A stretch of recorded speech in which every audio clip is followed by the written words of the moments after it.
Hi, I'm James, and I'm going to be doing a little behind the scenes look at how we created the music for Bubble, one of the animation films for the Make Some Noise Rise project. We had an idea fairly early on that the visuals for this should be inspired by old school video games, so 8-bit kind of Mario-esque. And so we thought maybe the music should match that.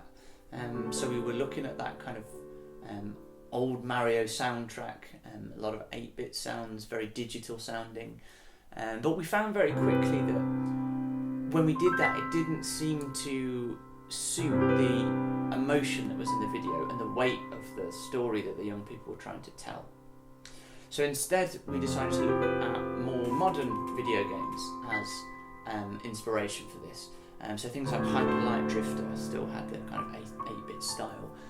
Also things like Zelda Breath of the Wild. And we found that they tended to use more emotion-driven pianos as a base point, almost offering a little bit of contrast between the visual that's on screen and what you hear in terms of the soundtrack. So that's where we started with the piano part. And we experimented for a while, just because we needed to make sure that what we came up with still fit and was still true to the young people's chords, melodies and ideas. We were very clear that we didn't want the song that they'd written and the soundtrack to be very different. They needed to be merged together and sound like one unit. So this took a little bit of time, coming up with something that suited what was on the screen, suited the story that was being told, and could give us a basis to build from.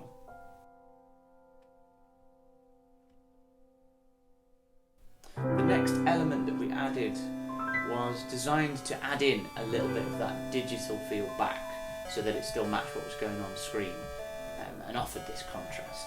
So I used a modular synth to add a digital sounding melody line to fit over the top, just so the track had somewhere to build to, somewhere to go, so that it could develop alongside the story as that developed from the young people's scripts. And then we needed something that could add a little bit of space to the soundtrack, and also something that we could use to punctuate some of the main points or changes of scene within the video. And it was starting to sound quite cinematic, so we followed that in terms of the drums or the rhythm, and we chose some samples and some hits that were quite heavy, that had a lot of space to them, that were inspired by more orchestral movie soundtrack kind of sounds, but still had this digital element, so that was tied all the way through. And once we had these three main elements, it was starting to sound right when it was brought with the visual. So it was simple enough that it wasn't taken away from what was on screen, it wasn't taken away from the story that the young people were trying to tell. So then it was a case of taking those three main elements, so the piano, that digital synth and the drums, putting them into the computer, adding some effects, and then arranging them so that they fit with the structure of the animation.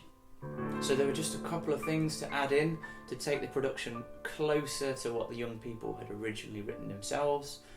So we put some acoustic guitars, so that's what the track was written on initially, and then we added the vocals so that everyone could hear the lyrics that the young people had written. I hope you've enjoyed this simple walkthrough of how we put the music together. In reality, it was many weeks of experimentation, of back and forth between various musicians and creatives, just to make sure that we got that final product right. I hope you're looking forward to seeing and hearing this video at the event in just a few weeks, but for now I'll share how that final track sounds with all of those elements together, and I hope you enjoy it.